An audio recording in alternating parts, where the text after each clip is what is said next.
Сәлеметсіздер ме, көрермен? Сіздермен бірге сөз түзер айдары.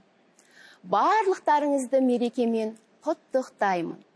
Барлықтары сөзі қазақ тілінде қате болып есептеледі.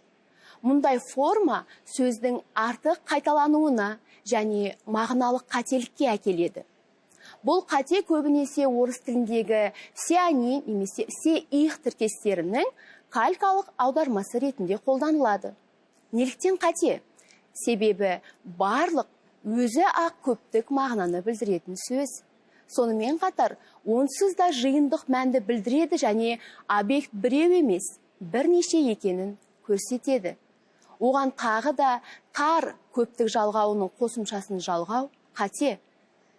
Онда барлықтары деп айтуымыз қате, оның орнына барлығы, бәрі немесе барша сөздерін қолданған дұрыс. Бұл қазақ тілінің ықшам әрі табиғи заңдылықтарына сай келеді. Тіліміздің тазалығын сақтайық.